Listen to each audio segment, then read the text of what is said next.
Lo conozco desde antes de que fuera presidente, justamente porque también es economista.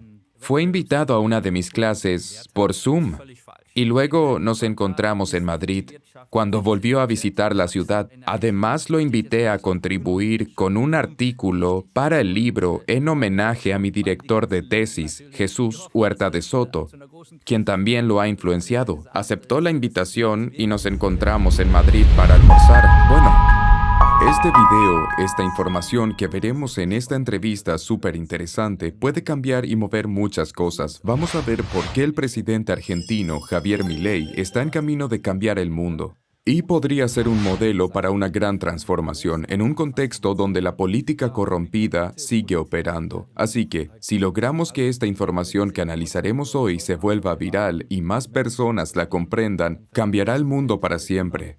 Y me alegra tener hoy como invitado al profesor Dr. Philip Bagus. Hola, señor Bagus. ¿Cómo está? Usted se encuentra actualmente en Madrid, ¿no? Hola, señor Whitman. Muchas gracias por la invitación. Estoy muy bien, gracias. Genial. Para aquellos que aún no conocen al profesor Bagus, es un economista alemán, profesor universitario de economía en la Universidad Rey Juan Carlos de Madrid y se especializa en la investigación sobre política monetaria y teoría del ciclo económico. Hoy hablaremos en particular sobre Javier Milei. Usted lo conoce personalmente. Curiosamente, él nació en el mismo lugar donde yo viví durante mi estancia en Argentina, en Palermo, Buenos Aires, y estudió en Belgrano, donde yo viví por un tiempo, así que hay una conexión interesante. Tal vez hoy también pueda compartir algunas anécdotas interesantes sobre Argentina. Lo genial de Javier Milei es que representa esta lucha épica entre David y Goliat, siendo él quien enfrenta al Estado todopoderoso al que, según sus declaraciones, odia y por el cual no siente la más mínima simpatía, manifestando incluso su intención de destruirlo desde dentro, al menos en cierta medida. Profesor Bagus, usted conoce a Milei personalmente. De hecho, él escribió el prólogo de su libro. ¿Cómo es como persona y en lo personal? Comencemos por ahí. Es bastante estridente y a menudo se le tacha de loco. ¿Cómo es realmente? Sí, así es. Lo conozco desde antes de que fuera presidente, justamente porque también es economista. Fue invitado a una de mis clases por Zoom y luego nos encontramos en Madrid, cuando volvió a visitar la ciudad. Además, lo invité a contribuir con un artículo para el libro en homenaje a mi director de tesis, Jesús Huerta de Soto, quien también lo ha influenciado. Aceptó la invitación y nos encontramos en Madrid para almorzar. Bueno, en realidad es una persona completamente normal, como tú y yo. Es en verdad muy humano, muy amable y no ha cambiado en absoluto desde que asumió la presidencia. Aún se toma el tiempo de responder, por ejemplo, un WhatsApp o algo similar. Y sigue siendo muy humilde. A veces me manda un mensaje de voz y me dice, Philip, ¿puedo molestarte? Es alguien que ahora, es decir, es alguien que tiene muchísimas responsabilidades y con quien todos quieren hablar o estar en contacto. Una persona muy solicitada, pero aún así me pregunta si puede molestarme. O también, el día de mi cumpleaños, un amigo mío publicó en Twitter, y al parecer Milei lo vio. No sabía que era mi cumpleaños, pero aún así se tomó el tiempo de felicitarme en privado. Encontró el tiempo para saludarme. Eso demuestra qué tipo de persona es. Muy cálido y también muy auténtico. Además se nota que es muy sincero. Por supuesto, también es cierto que tiene un temperamento fuerte, es decir, que siente esa ira cuando, por ejemplo, habla de traidores o de personas que según él le han clavado por la espalda, lo cual de hecho pasó. En esos momentos se le sale la ira por los ojos y es ahí cuando se manifiesta esa pasión argentina. Totalmente. Creo que eso representa perfectamente el alma argentina. Ese dramatismo lo he visto y vivido repetidamente durante mi tiempo allí. Es un rasgo muy propio, la forma en que los argentinos viven la emocionalidad, y en Sudamérica en general está más extendida. Tuve la oportunidad de leer nuevamente en su libro sobre su historia porque la orientación económica que tiene hoy con la escuela austríaca, de la que hablaremos más adelante, y que es un ámbito muy interesante de la economía, no siempre fue así. Antes no decía que el Estado era prácticamente el problema, sino que más o menos lo consideraba la solución. Eso cambió por completo y luego, en 2014, ocurrió algo y fue prácticamente un giro de 180 grados en él. Coméntenos, ¿qué pasó y cómo sucedió todo eso? Bueno, realmente fue como de Saulo a Pablo. Es que en realidad era un economista keynesiano porque eso fue lo que le enseñaron. Por cierto, yo también en su momento en mis clases de economía aprendí sobre Keynes y demás, todo eso que normalmente se enseña. En mi caso igual, de acuerdo, no quería Sí, interrumpir. para mí no fue diferente. Yo ya había tenido contacto con la escuela austriaca antes, pero en el caso de Milley, después de haber estudiado distintas corrientes, también analizó a Friedman, pero en 2014 un conocido le dio un capítulo de la obra Men, Economy and State de Murray Rothbard. Rothbard es uno de los economistas más importantes de la escuela austriaca y escribió una obra, una especie de tratado de unas 800 páginas, y en ella hay un capítulo sobre teoría del monopolio y la competencia. Son unas 100 páginas. Milley lo leyó en unas 3 horas. Después de eso, el mundo para él fue completamente otro. Dijo, todo lo que enseñé durante 25 años sobre la teoría de la competencia y del monopolio es falso. Hay que tener la grandeza de decir, todo lo que enseñé durante 25 años es falso, es decir, admitir el error. Eso también significa que todo el capital humano, es decir, mi conocimiento, en el momento en el que me doy cuenta de que es falso, se vuelve inútil. Por eso, tener esa grandeza de reconocerlo, dar ese giro, ese coraje por la verdad y ese amor por la verdad es algo que no muchas personas tienen. Luego fue a una librería especializada en teoría, es decir, en libros de la escuela austríaca y compró todos los que había disponibles. Y además, algo muy típico de él, se puso a calcular cuál es mi presupuesto. Necesito tanto para comida y taxi, tanto para la comida de mis perros, y el resto lo gastaré todo en libros. Compró entonces unos 50 libros, leyó todo de Mises, leyó La acción humana 3 veces, leyó todo de Hayek y también de otros economistas de la escuela austriaca. Además, un oyente de radio en ese entonces le mencionó que había clases en línea de Jesús Huerta de Soto, quien enseña aquí en Madrid y que, de hecho, fue la razón por la que yo vine aquí, porque quería estudiar con él. Es una eminencia, una autoridad en la materia. Milley descubrió esas clases y eso contribuyó aún más a que se inclinara por la escuela austriaca. Desde entonces, está completamente apasionado por ella. Perfecto. Tal vez podríamos aprovechar este momento para quienes se han preguntado cuáles son las tesis centrales de Milley y de la escuela austríaca, es decir, qué podemos observar actualmente, qué se está implementando y cuáles son los puntos clave.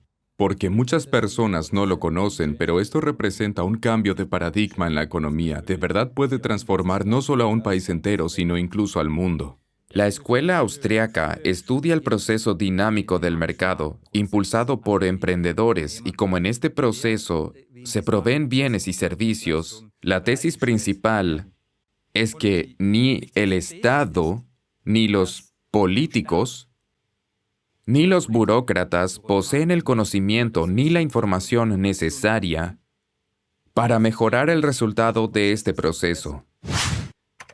El Estado no puede hacer nada mejor que este proceso dinámico del mercado con sus millones de emprendedores y participantes. Esto, por supuesto, lleva a una conclusión muy liberal o libertaria. Si el Estado no tiene la información para hacerlo mejor que el mercado, entonces debería simplemente mantenerse al margen. Aquí es donde entra Milley, quien se autodefine como un liberal libertario. Desde un punto de vista filosófico, es un anarcocapitalista. Afirma, por un lado, que el Estado no puede mejorar nada. Todo lo que hace empeora el resultado. generando ineficiencias, pobreza y derroche.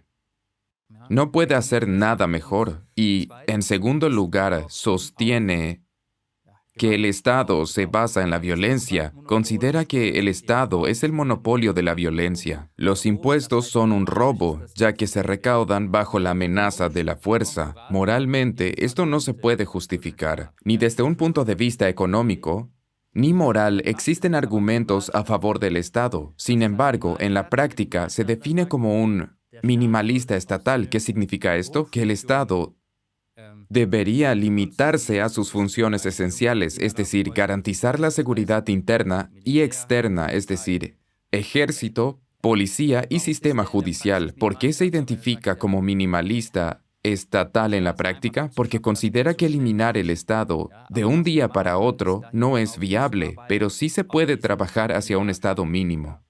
Esa es la idea central que lo motiva, junto con su convicción de que el Estado es el enemigo. Como él mismo lo dice constantemente, siente un profundo desprecio por el Estado. Su aversión es absoluta. Ese sentimiento es lo que lo impulsa y le da energía. No se trata solo de verlo como una entidad ineficiente que genera pobreza. Él lo percibe, y eso es lo que le motiva, como algo inherentemente maligno. Cuando uno es movido por esa energía, naturalmente hay un impulso completamente distinto. Eso explica también la pasión con la que Milei aborda sus ideas. Por otro lado, es un pragmático. Por ejemplo, no eliminó la asistencia social al asumir el poder, porque en esa situación concreta no era viable hacerlo. Desde una perspectiva libertaria, lo ideal sería que la ayuda a los necesitados fuera organizada de manera privada, ya que sería mucho más eficiente. Sin embargo, cuando llegó al gobierno, muchos argentinos vivían en la pobreza, una situación causada, según él, por el propio Estado a través del intervencionismo económico, el despilfarro y el nepotismo. Si en ese contexto se hubiera eliminado la ayuda estatal, de un día para otro, muchas personas habrían quedado desamparadas. Por eso, su estrategia es avanzar gradualmente. Primero estabilizar la economía, generar crecimiento y después reducir el tamaño del Estado de manera progresiva. Aún así, ya ha tomado medidas drásticas en esa dirección.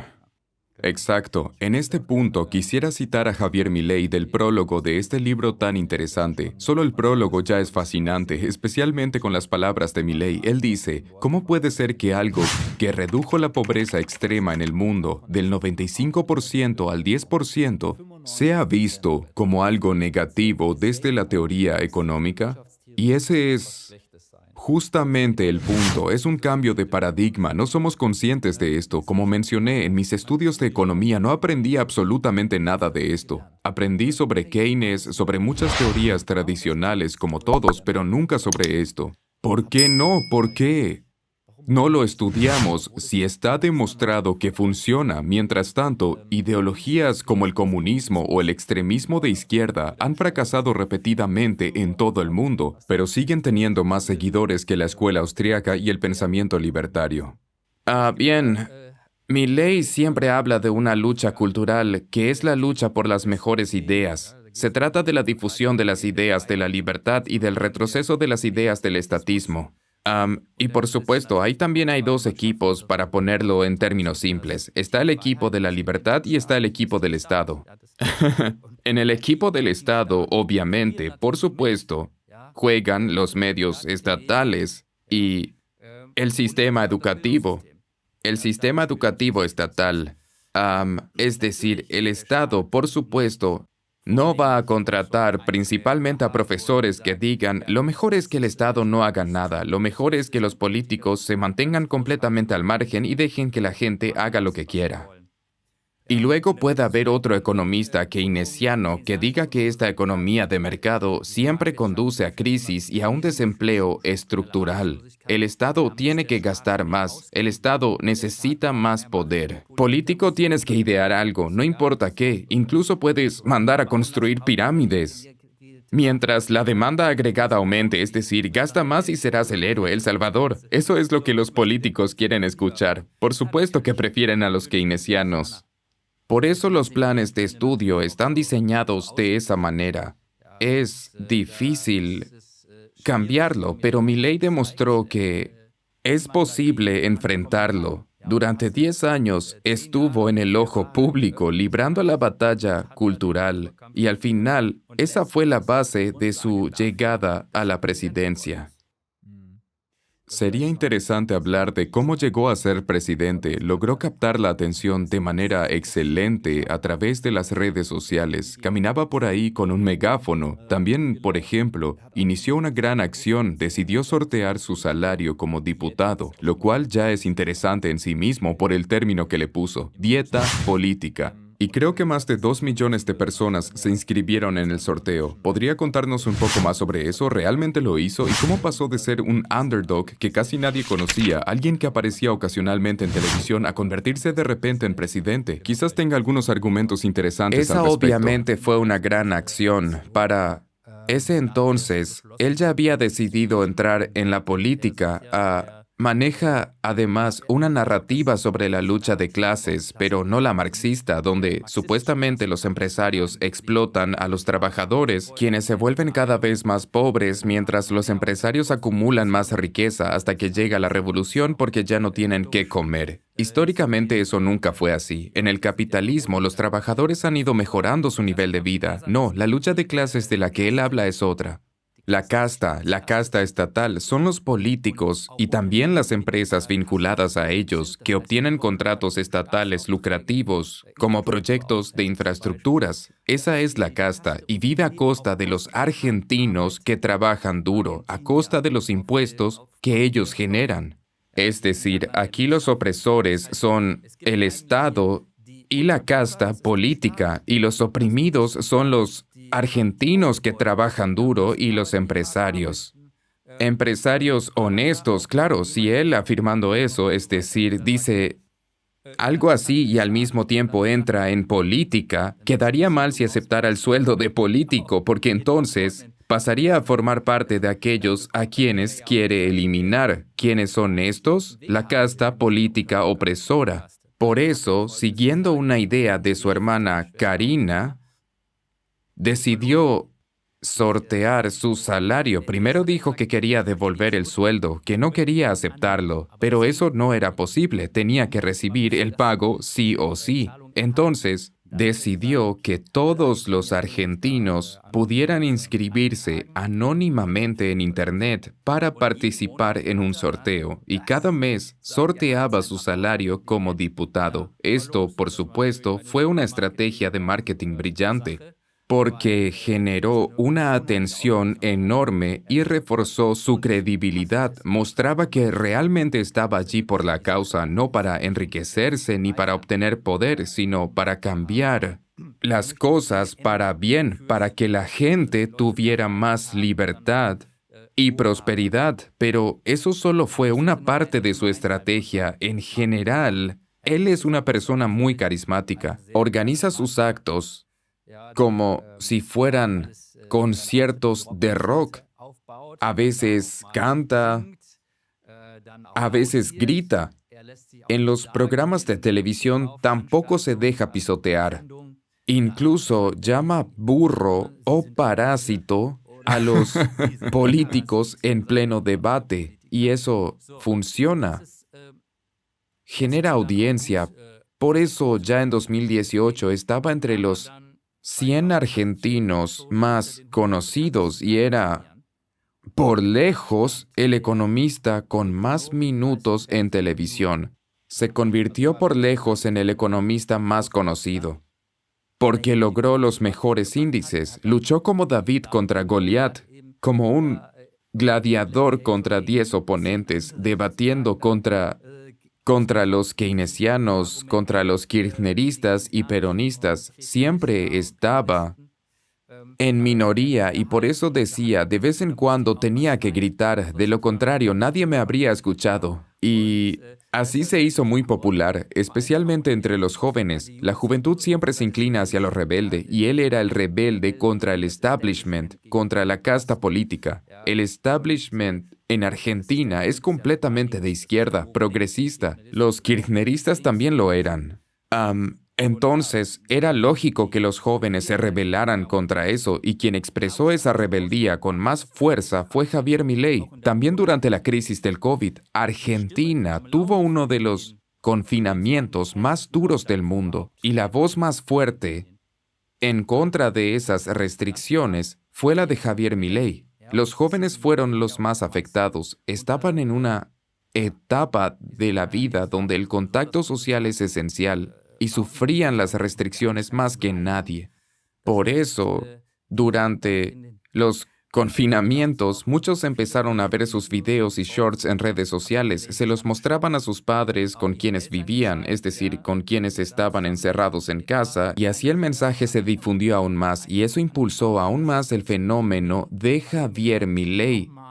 Además, los jóvenes son especialmente activos en las redes sociales, y ese es otro punto clave para el éxito de Javier Milei. En redes como X o Twitter, sigue estando activo a nivel personal. Todos los días publica decenas de tweets, también retweets, a veces solo memes, contenido libertario de la escuela austriaca, comentarios sobre noticias, etc. De este modo, todavía hoy puede comunicarse directamente con el pueblo sin depender de los medios estatales o tradicionales para comunicarse. Como se mencionó antes, estos medios trabajan en equipo con el Estado y filtran la información. Por eso fue fundamental que utilizara las redes sociales de esta manera. Siempre contó con un ejército de jóvenes seguidores que viralizaran sus mensajes. Y esto pues hizo que se difundiera más y más. Su popularidad aumentó y este es el resultado.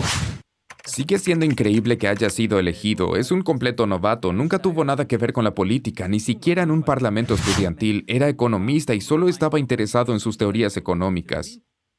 Se enfrentó a la casta política que tenía a todo el aparato mediático de su lado y que podía financiar su campaña con ingresos fiscales. Son partidos tradicionales, mientras que él ni siquiera tenía un partido propio. Que en tan poco tiempo haya llegado a ser presidente de un país de 47 millones de habitantes, miembro del G20, es un milagro.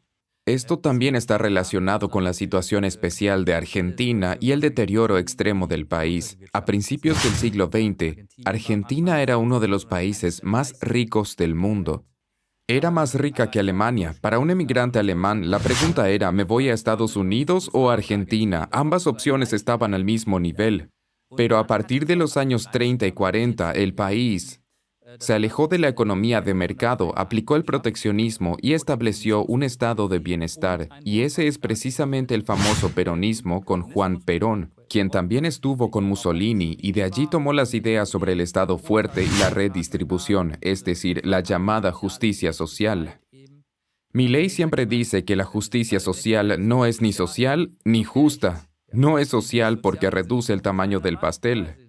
Los incentivos para producir disminuyen cuando se les quita a los productores para darles a quienes no son tan productivos o no hacen nada. Y no es justa porque bajo amenaza de violencia se le quita algo a una persona por la fuerza para dárselo a otra. Eso es un trato desigual ante la ley. En todo caso, debido a estas ideas socialistas y peronistas, Argentina fue hundiéndose cada vez más en el abismo durante décadas. Y en los últimos 20 años, bajo el kirchnerismo, que es una variante aún más izquierdista del peronismo y que además incorporó ideas progresistas, este proceso se aceleró aún más. De hecho, cuando Milei asumió el poder en diciembre de 2023, el país estaba al borde del colapso total, con una tasa de pobreza de alrededor del 50% y al borde de una hiperinflación. Y como la situación era tan desesperada, los argentinos dijeron, ahora sí tenemos que probar algo diferente. Con Macri, presidente de 2016 a 19, ya habían votado en contra de los kirchneristas, pero Macri No hizo nada radical, era demasiado tímido, no se atrevía, no llevó a cabo realmente las reformas. Posteriormente fue derrotado en las elecciones y llegó al poder Alberto Fernández, un kirchnerista.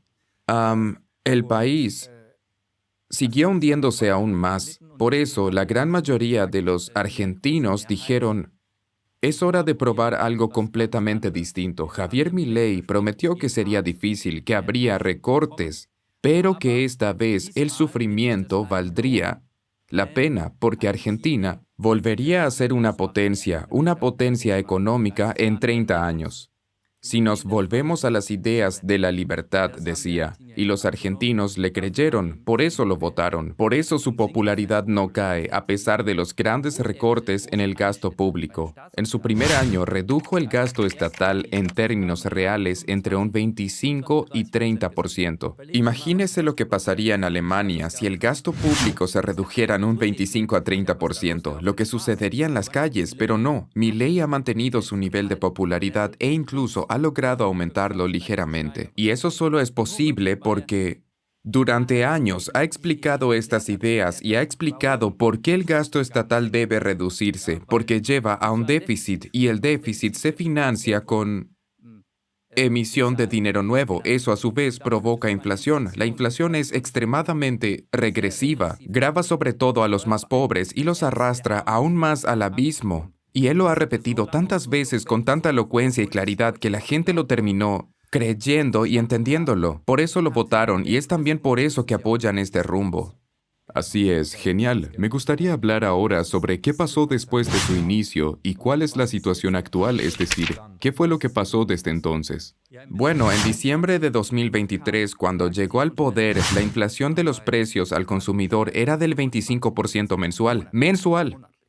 Esa es la cifra oficial, pero en realidad no es la inflación real, hay que mencionarlo. Era muy alta, lo recuerdo muy bien de mi época, era lo mismo. Y en los precios de los bienes industriales, que generalmente van un paso adelante de los precios de los bienes de consumo y anticipan la evolución, era del 54% mensual. Eso equivale al 17,000% anualizando. Si cada mes fuera un 54%, al año serían 17,000%. Es decir, el país estaba al borde de una hiperinflación, con un déficit del 5% en el presupuesto y del 10% en el Banco Central. Porque el Banco Central también emitía deuda. Imagínese eso, el Banco Central, por así decirlo, emitía bonos. ¿Por qué? Primero imprimió pesos para comprar bonos del gobierno argentino.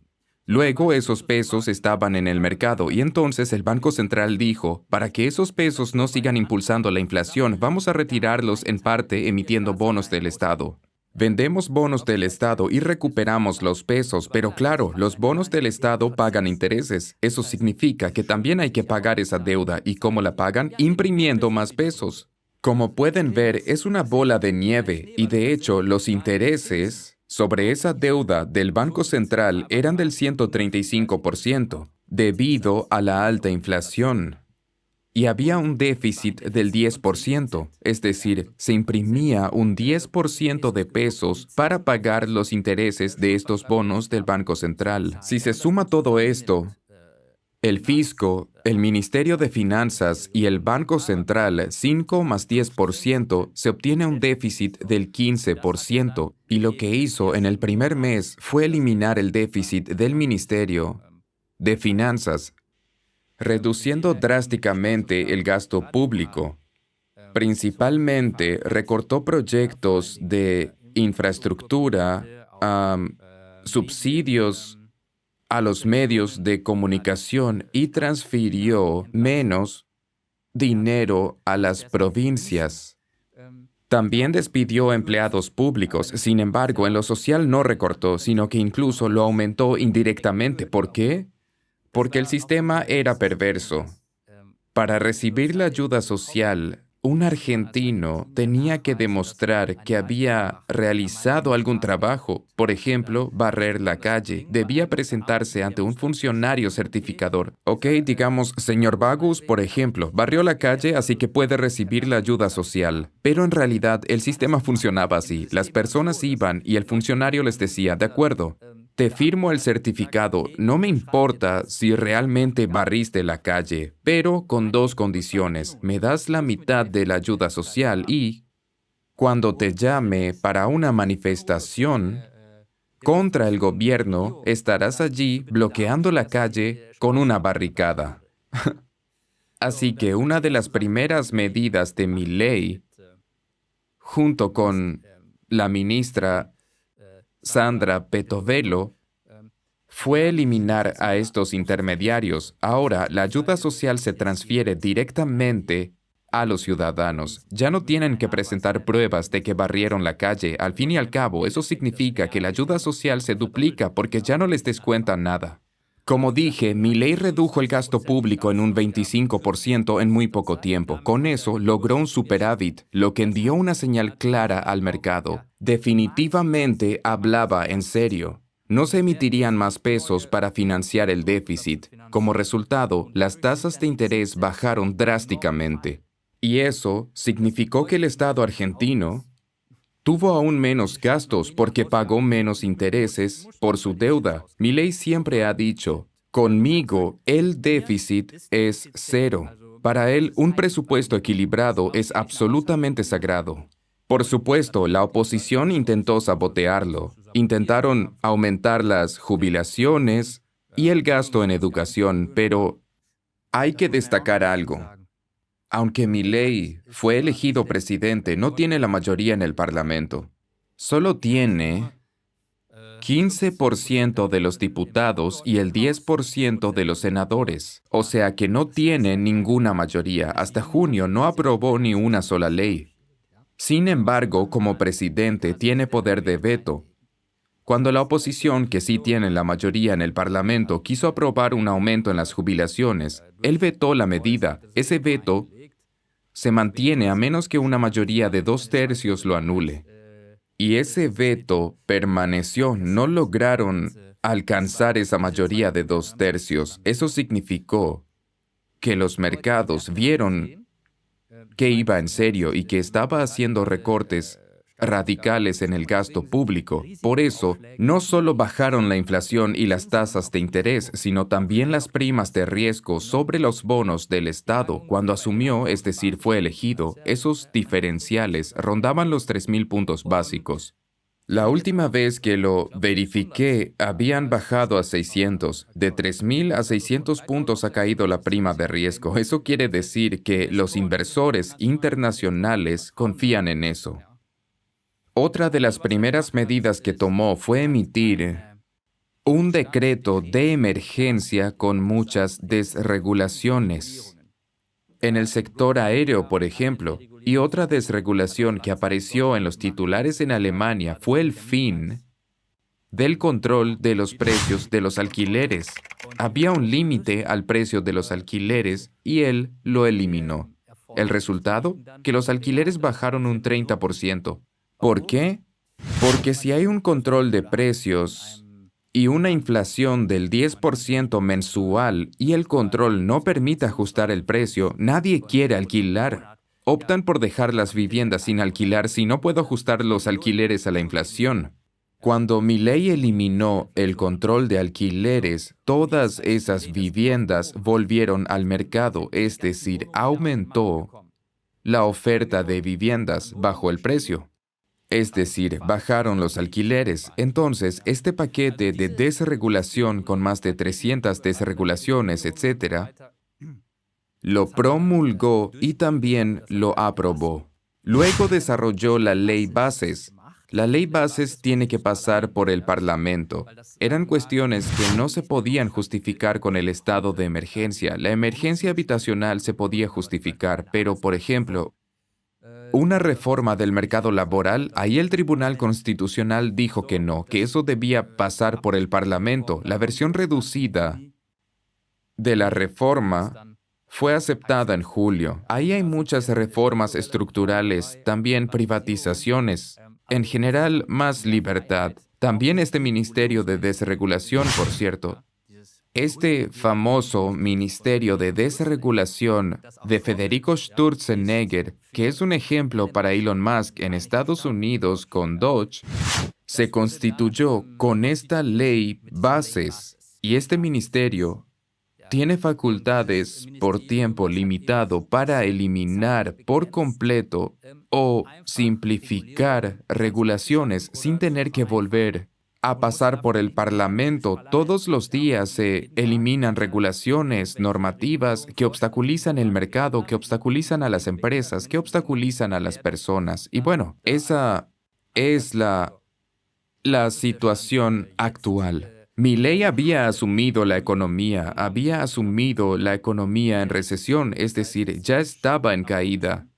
Cuando luego aplicó este saneamiento radical, la caída se aceleró aún más. Es lógico. Si se recortan los gastos del Estado en un 30%, si se congelan proyectos de construcción, los trabajadores pierden su empleo y dejan de producir. Entonces, la producción cae hasta que encuentran un nuevo trabajo. Pero esto no sucede de un día para otro, puede tardar un poco, así que al principio la caída continuó.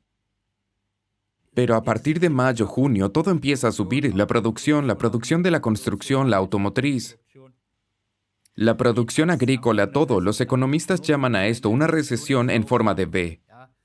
Baja rápidamente y luego sube igual de rápido. Y ahora ya estamos nuevamente por encima del nivel de noviembre de 2023, es decir, antes de que asumiera la presidencia, pero ahora en una senda de crecimiento con una macroeconomía estabilizada. La inflación ha bajado al 2,7% mensual desde el 25%. ¡Wow! Es una fracción, es aproximadamente un 90% menos.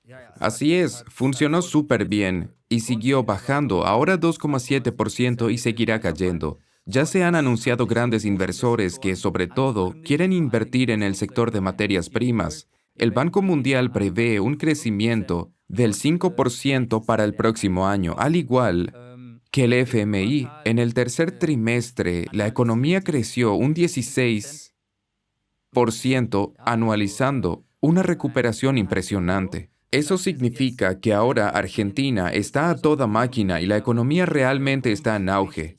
Lo próximo son las elecciones parlamentarias en octubre. Y si entonces obtiene una mayoría, podrá llevar a cabo reformas de otro nivel, por ejemplo, una reforma del mercado laboral.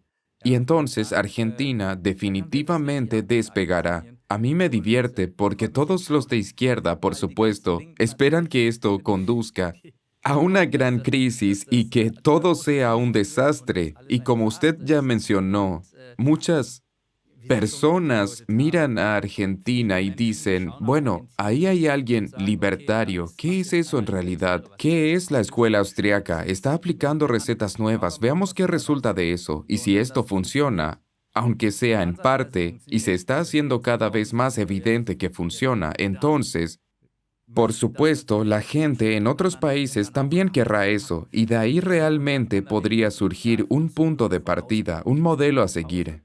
Ahora, ya lo mencioné antes, tuvimos la caída del muro en 1989 y posiblemente también la elección del primer presidente liberal libertario en 2023, Javier Milei, sea un punto de inflexión en la historia mundial. Aún es demasiado temprano para decirlo, pero existe la esperanza y como dije, vemos los primeros efectos en Estados Unidos. El segundo mandato de Trump es completamente diferente al primero. Él dice que Argentina y Milei están haciendo un gran trabajo. Como mencioné, el Ministerio de Desregulación. Elon Musk es amigo y compinche de Javier Milei. Sé que Javier Milei le ha regalado a Musk libros de la escuela austriaca.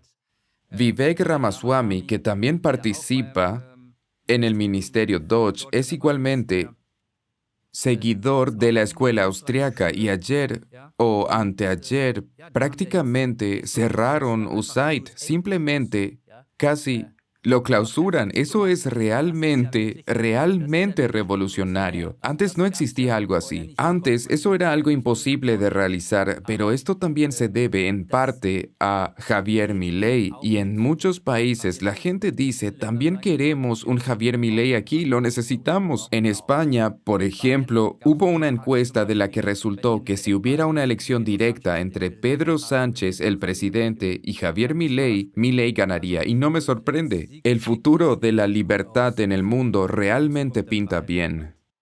Esto demuestra, creo yo, de forma clara que el Estado no es la solución, sino el problema. Y por eso mismo estaba muy entusiasmado con esta entrevista, porque este tipo de información realmente marca una gran diferencia. También suelo hablar con argentinos. Conozco a muchos argentinos, me encuentro de vez en cuando con argentinos y les pregunto sobre mi ley. Hasta ahora todos hablaron bien, dicen que las cosas están mejorando, que hay progreso y que es un cambio. Y esto también demuestra que cuando la política se hace bien, y eso significa hacerla lo menos posible, pueden lograrse cosas y puede ser un modelo para el mundo entero. Cuanta más gente vea esta información mejor, así que por favor, queridos espectadores, compartan esta información, comenten y sobre todo difúndanla para que se sepa y se haga público lo que está ocurriendo en Argentina. Y esto podría ser un modelo para toda la Unión Europea, para Alemania, si las personas entendieran que el Estado no es la solución, es el problema. Y si resolvemos este problema, la situación puede cambiar por completo. Esto se vive con más intensidad en muchos países africanos donde los estados impiden cualquier posibilidad de ascenso.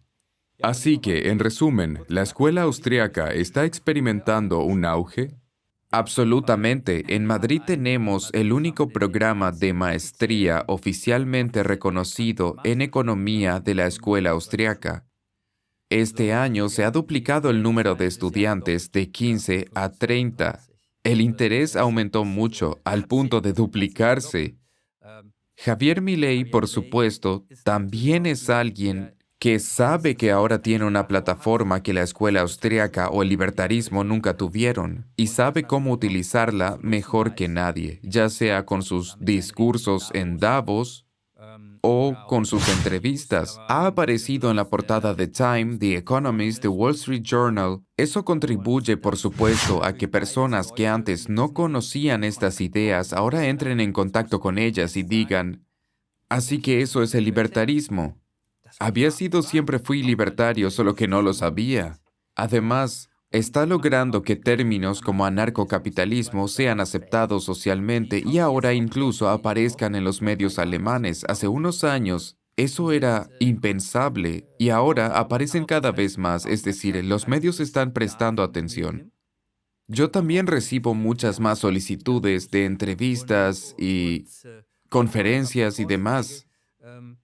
La gente quiere saber qué es la escuela austriaca y eso ha cambiado radicalmente. El mérito de Javier Milei en este sentido difícilmente puede ser sobreestimado. Súper interesante. Para finalizar, me gustaría tocar el tema de las inversiones en Argentina. ¿Cómo lo ve actualmente? Esto puede ser bastante interesante porque hasta hace algunos años, Argentina habría sido uno de los últimos países en los que personalmente abriría una cuenta bancaria o invertiría. Yo mismo he presenciado el caos. Permítame contar una pequeña anécdota. Recuerdo cómo los supermercados hacían publicidad con enormes carteles destacando, por ejemplo, que el precio de cierta manteca no había subido en 6 meses.